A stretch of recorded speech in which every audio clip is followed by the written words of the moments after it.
So it may seem like we're certainly having a lot of programs from about seniors, and I kind of, when I was working in that field, I didn't like to bring a lot of programs in because it seemed to be a little self-serving, but now that I'm not, I'm just trying to bring out a couple of programs and a couple of presentations of services that are out there for our populations that are doing a tremendous job in helping to identify and bring up some new issues and old issues, but shining a new light on them.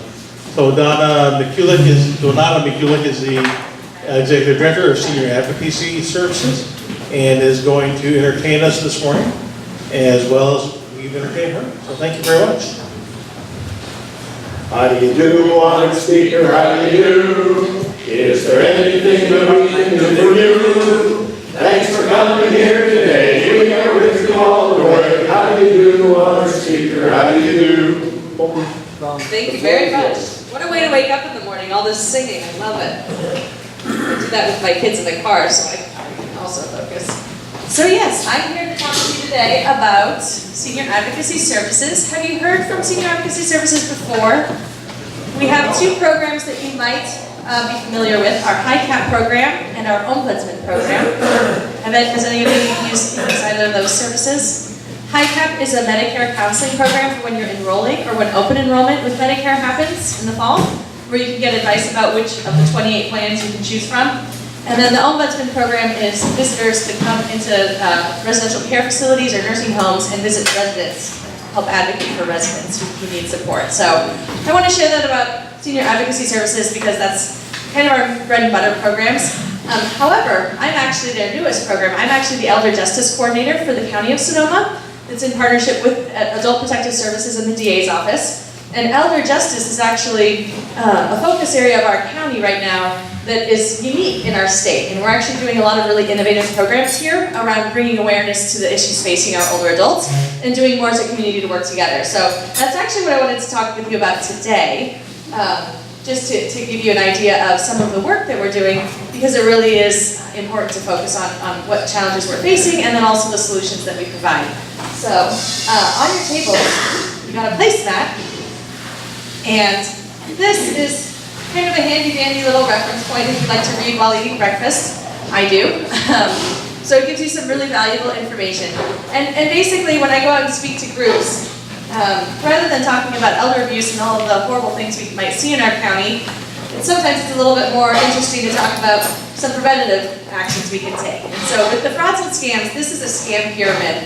And it's really, kind of the beginning point of talking about what you might encounter on a day-to-day basis, and to get some good tips and tricks that might help protect yourself from financial exploitation.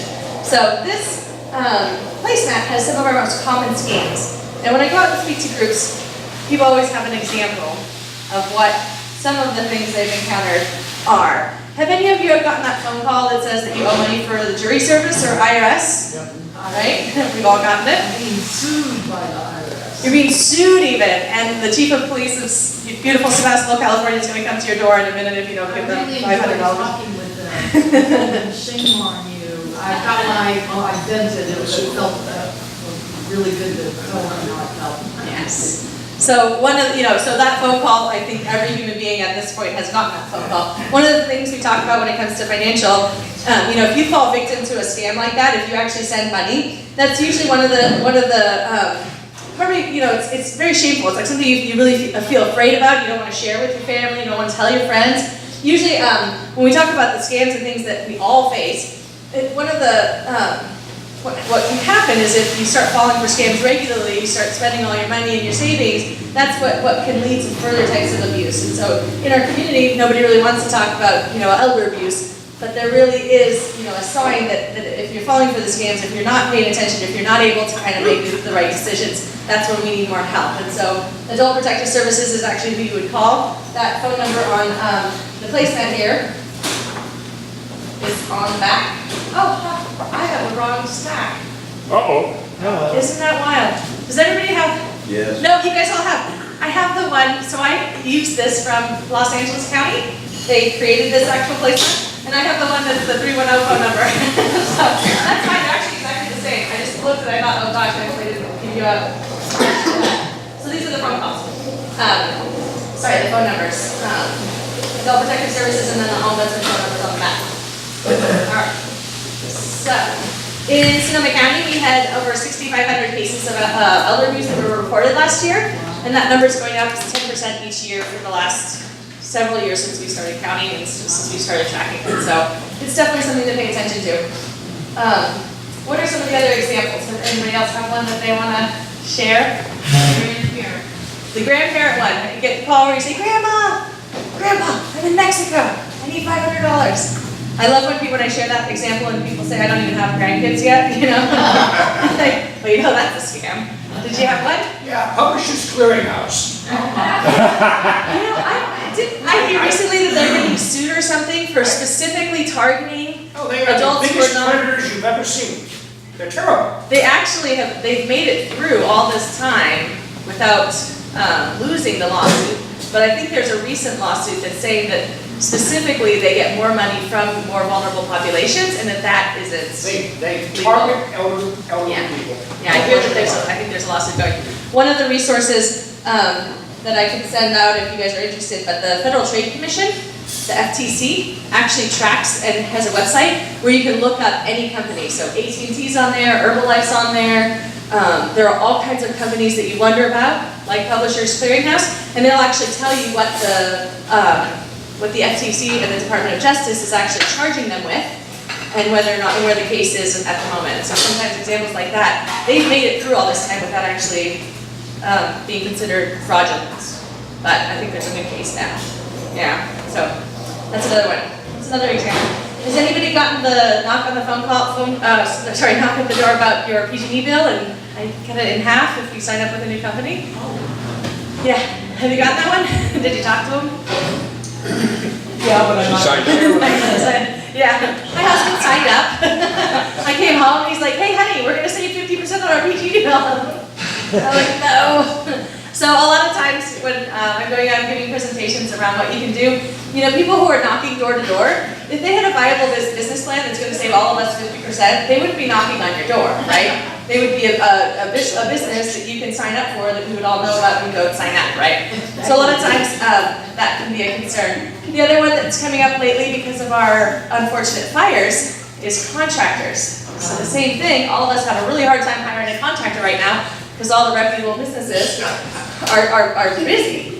And so you get folks that come from out of the area, which is really scary. Oh, are they shaming you? He's going door to door right after. Is he? I don't mean it offensively. But that we actually have cases where some of our local law enforcement jurisdictions will actually come out and they'll talk to you because you actually need to have like a local business permit to go to door in a community. And we have people coming from out of the area, you know, from who knows how far, offering to re-roof your house for half the price or whatever. And that can be pretty concerning. So that's definitely one of the things to watch out for is that if you think about it, if someone's knocking at your door, you know, there might be some great partners out there who are knocking at your door, but certainly, especially when we see folks coming from out of the area. Another one that has come up a lot, let's see on our list, the lottery scam. So you've won $5 million, you just have to send me the taxes first, right? You just have to pay your fee so I can send it to you. So you never pay money to win money, you never, you know, win money if you didn't enter a lottery, right? That's always a big one. And then Medicare. Do you all know that the Medicare numbers are changing this year? Yes. I think we're actually doing really good in our area where we've actually been one of the earlier groups that have gotten all of the Medicare numbers changed. But in advance of that Medicare number change, there were people calling saying, oh, I'd like to send you your new Medicare card, but I need you to verify your Medicare number. Your Medicare number was your Social Security number, right? So then you're giving your Social Security number over the phone. And just like that one in the IRS, Medicare's not calling you, right? This act of our government is so busy, they're sending you formal letters in the mail, they're, you know, coming to you in different ways. They're not calling you and asking for that information. All right. So, the other one, I actually have a PowerPoint, I keep looking because I normally am following a PowerPoint. But one of the ones that's come up recently that I think is probably pretty disconcerting for most people is those pop-ups on your computer. Have you seen those? Yep. Where you have to click here because you have a virus. So click here to clean it up, right? And then it freezes your entire computer. So if you click on that pop-up, it'll completely take over your computer. And the actual only way to get rid of it is to wipe your hard drive. So to completely lose all of your information. Or sometimes to send it a paper. Or if you pay them $250, but then they keep asking you for it. But certainly that's been one that I think is really, really bothersome because you don't think about it, you're like, when's the last time I backed up all my stuff? I've started backing up my stuff like daily. I'm just like, save, save, save. Because you know, when it comes through, there's nothing you can do at that point except to wipe it. And it's you know, nobody wants to lose their family photos and everything they keep electronically. All right.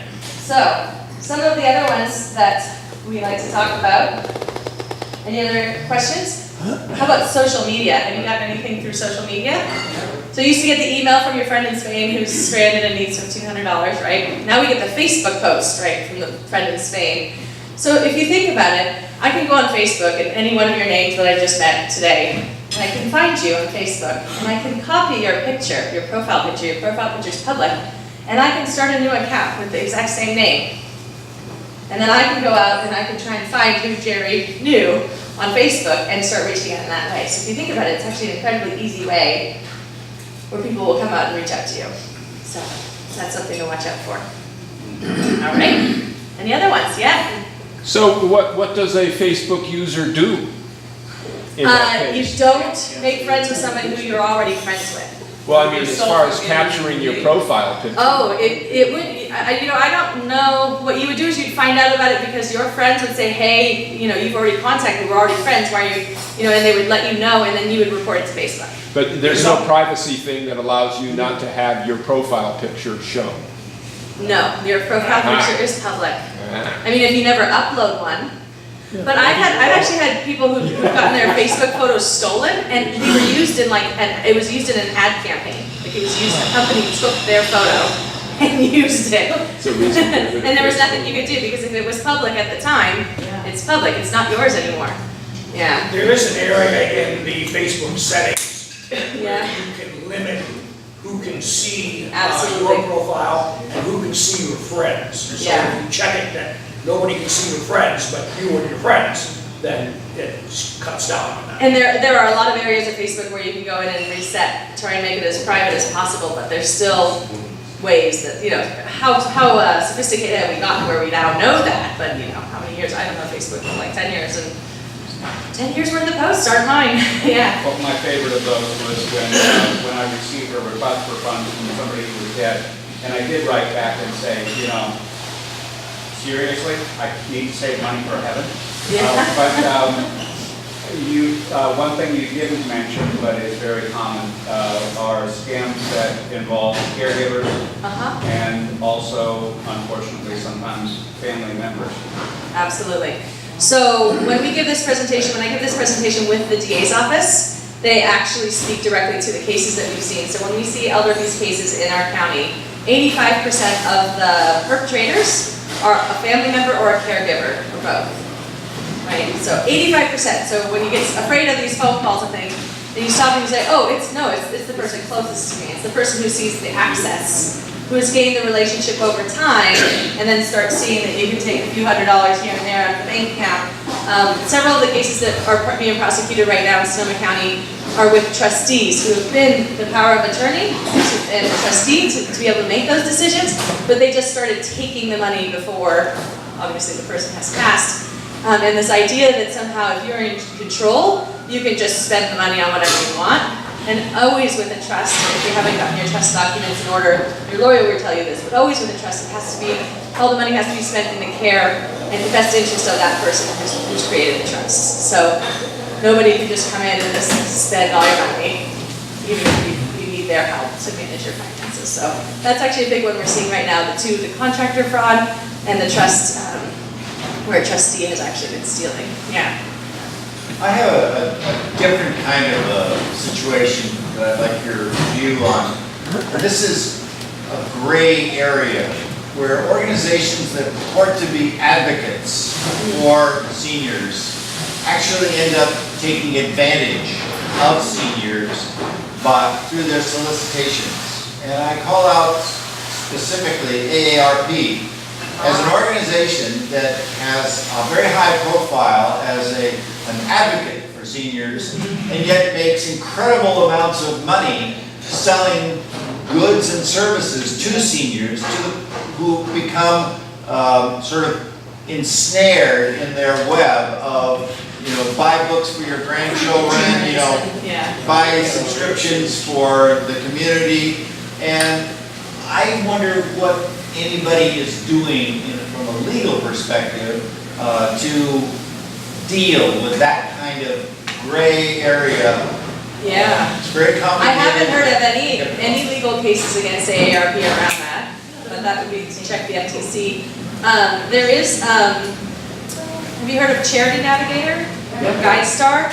So Charity Navigator and GuideStar both are places where you can go and you can actually look at the financials of an organization, of a nonprofit, to determine how fraudulent. So AARP, we know, is a nonprofit. So they're Sorry, not, I believe they're a business and then they have a foundation. they're not actually doing Yeah. anything that is illegal Yeah. on the surface, but it is, from Exactly. my perspective, Yeah. it's ill-advised or even bordering on Unethical. immoral in the way that they take advantage of seniors Yeah. who are vulnerable. And I would have a hard time saying that about AARP because they're actually one of the biggest, they're bringing a lot of awareness about a lot of this work on a national level, and they actually are doing a lot. So whether they're, taking from people excessively, but yet they're also doing that work. So I would look them up in terms of the Charity Navigator, or if anyone's ever, tried to sue them on FTC, because that would be, whether they're taking advantage specifically of a vulnerable population. That's where the law would get involved. But yeah, it's certainly concerning, but at the same time, they are a lot of the resources that are national that get into the communities across this nation.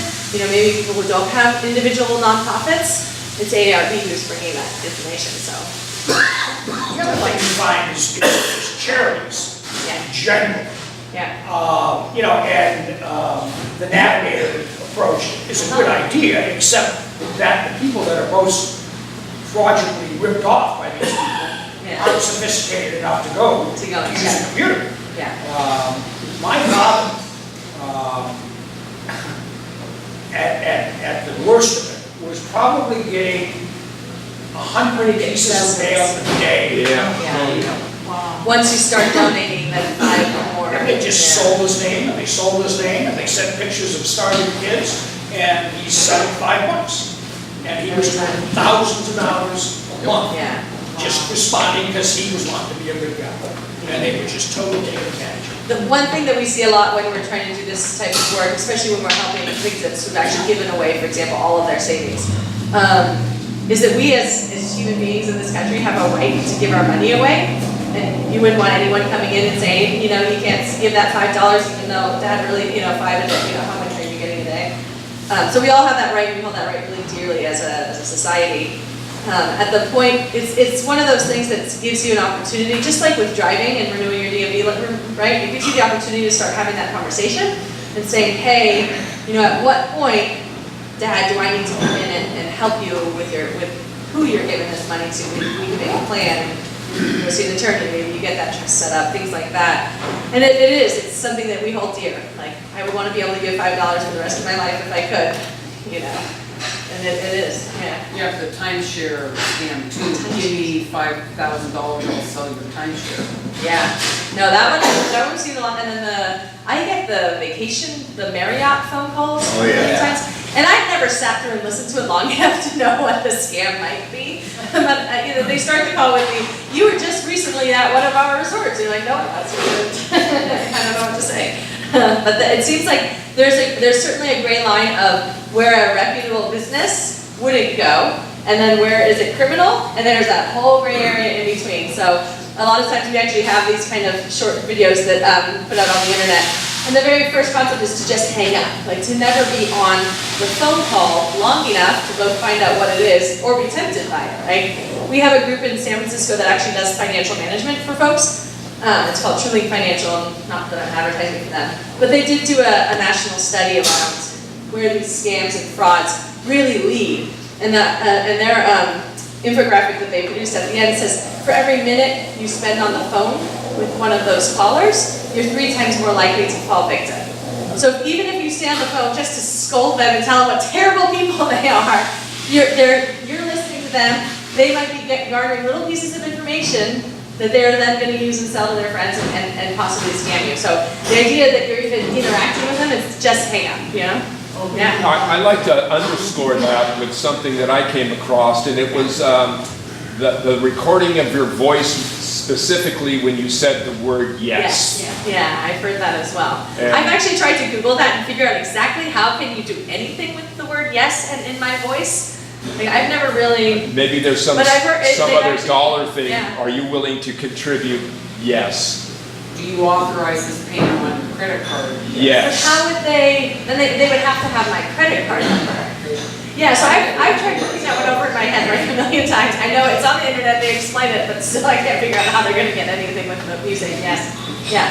Yeah, one of the best things we did with my mother-in-law was get her a phone with caller ID and got her trained. Yes. To She pick didn't up. recognize the phone number, she did not answer the phone. Yeah. We live in a world that's so unfortunate that, 50 years ago, you could pick up the phone, you could hang up, you could whatever. Now, there's actually the technology with our cell phones and the internet-based phone lines that they can actually have the number call you that looks like it's coming from your actual phone number. They can have the number call you look like it's what's the 3-digit 707. prefix here in 707. Well, not Oh, 707, but like 829, 585 or 565, looks like it's from our county, right? 586, I'm from Roanoke Park, where it looks like a super local number. And so both those things, very local and that it can be disguised as any phone number. And the name. I haven't seen it with the name, but the idea that they can do that specifically That's means that coming. the phone numbers at this point were really, it's scary. And thankfully, my mom's not, my mom, she just doesn't like answering the phone, so she just doesn't answer the phone until the machine picks up. And it's brilliant, because if they start talking, then you know exactly, and that honestly is where we're getting to in the world, where it's just, you have to, be careful. Yeah. Comment on reverse mortgages. I don't know anything about reverse mortgages. It's something I've been meaning to look up. I know some of our. Profit off of it. They do. And I know that some of our businesses in Sonoma County that are reputable have that option for people. I know that the ones, again, I would say the same thing, like someone knocking at your door, I probably wouldn't sit down and talk to them. But if I go to my bank or if I go to my realtor and I'm comfortable with who I'm talking to, I might. But there's a lot of TV ads on Oh, yeah. All that, don't call the number, yeah, that's stuff I would, that's what I Another one that I was suspicious of, you can just kind of tell. Yeah. And that was the Wounded Warrior Project. Have you seen TV ads on that? I don't think I have. I did a little bit of research on that, and I found that there were some things going on, but I don't know whether, how legit. What is it about? Well, it's to get money for, For veterans as they're coming home? Oh, okay. And it's like, the poor kids starving in Africa, and it kind of raises the flag. Yeah.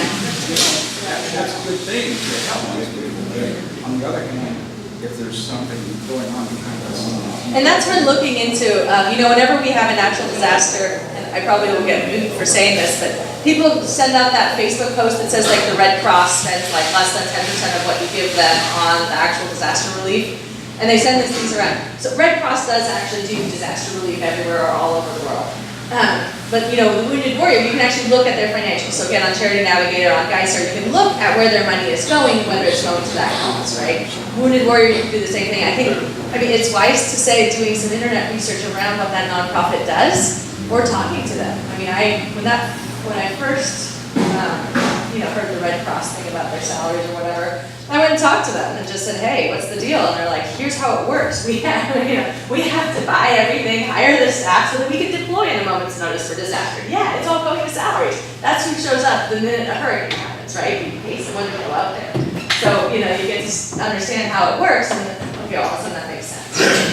So I don't know anything about Wounded Warrior, but certainly with Red Cross, I spent time thinking about it because of our disasters. Yeah. It was the ratio of what they spent on services compared to what they were taking in, very low percentage.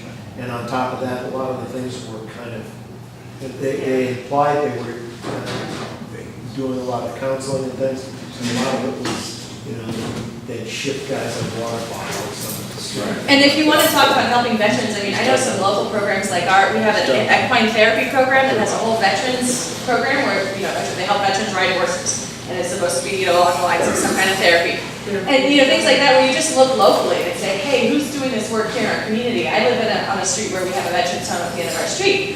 It's made me curious, what's the organization that runs that? How are they doing? Do they need help? You know, how can we kind of get together? We have that happens at the fairgrounds every Tuesday morning. Those are all organizations that are actually serving veterans, and how. You know, why would we need a national organization if we have the vets here in our community that need the help too? Something to think about. Well, one of the things that's helpful, you know, it really is charity navigators. Yeah. If they don't get the information right away, having come from nonprofit businesses, I can tell you that my nonprofit, I was the director, we would get solicitations from companies who wanted to represent us. They would do shows for us, they would do a variety of things. And their typical opening request was for 90% of the funds that they would generate. And the rationale is, you don't have to do a thing. This is free money to you. So they would start at 90%, and the lowest I ever got them was the 70 before I turned them down. Well, it's like Girl Scout cookies. You know, how much Girl Scouts. All right, did you have another question? Here. I think I'm out of time. The cookies are good. Today's deals for AARP, they're offering up to 80% off on gold jewelry. Oh, On what? Gold jewelry, 80% off. I'm sorry, I understand it, Robert. it says 80% on the AARP homepage today, offering 80% off gold jewelry. So it is all corporate funded. 100% free mobile service. 100% free mobile service. All right, I'll sign up for that anyway. I don't know anything about AARP. I do know that their foundation does a lot of work. I do know that some of these frauds and scams, they actually have a fraud watch program, where so for people in remote parts of this country, you can actually look up some of these scams, and they'll actually, like, you can blog about it. So people can share information, here's what happened to me, and you can really learn about some of this first-hand experiences that people have had all over the country. So, I reference their information. They send a lot of good information, but I don't know the business model, right? I don't know. So I do realize that I'm out of time. I want to just share that the idea that we've even talked about today around, questioning, thinking. One of the very first things that happens when someone is coming to, fraud, to scam you, is that they often ignite that fear part of your brain, like, Grandma, act now. This kind of sends your brain in kind of a little electrical shock. And that whenever that's activated, that's the moment to stop and go, okay, I'm gonna hang up the phone, I'm gonna think about this, I'm gonna Google it, I'm gonna talk to my neighbor, do something, rather than just stay on the line. Because that is where it starts, is it's actually brain chemistry that they're messing with. And then when you do have that experience, your Sebastopol Police Department, by the way, is amazing. They'll, respond to your call, you can come out and talk to them, they really do care a lot about responding to citizens' needs here in Sebastopol. So call law enforcement, they'll tell you what to do. Call APS if you know someone who needs support or advice or help, but certainly to just be aware and to be cognizant of what's happening in our community, and that's important. Thank you. And I have ribbons. June is also Youth Awareness Month, so if you want to wear purple ribbons in June to support the awareness around how older adults might be taken advantage of. So I brought those, and then I also brought our volunteer positions at the Senior Advocacy Services if you're interested in learning more and doing more. And then if people have a professional interest in this area, I host an Elder Justice Summit at the middle of June, World Elder Abuse Awareness Day, June 15th, and I also brought some of those. So if you know people working in these areas that might want more information, we have a summit. Okay. Thank you. Thank you. Thank you for coming. We have our own scam going. There you go. We take advantage of everyone that comes in and have a raffle. So if you would draw the winning ticket here and announce it, then that person gets to A free type chair in the Bahamas. the winner actually gets a bottle of Mileto Chardonnay, but on top of that, they get to draw for the possibility of getting a cat. So we have 6688636. Last number is 636. Hey, Michael. Oh, from Marbles. Yeah, 39. And he was the one who won it last time, so. Okay, we'll always hope. Okay, looking for the ace of spades.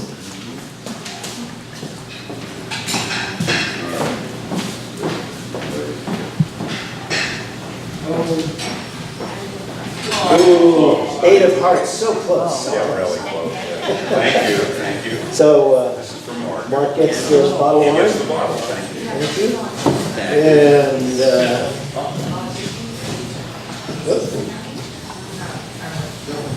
You went back a lot. yeah, I think so Joe had the joke today, but he's not here. So I can, Personal joke. he did tell me that he knew a guy that went and talked to his priest and said, I don't know what's going on, but my wife is trying to poison me, and I just don't know what to do. And the priest said, well, let me go talk to her, and then we'll discuss it and we'll see what's going on. So about a week later, the priest called him back and he said, well, I called your wife and I talked to her. I talked to her on the phone for 3 hours. My advice to you is if she gives you poison, take it. Hey, Bill, if people want to keep these placemats, they're welcome to. Ah, okay. Happy trails to you until we meet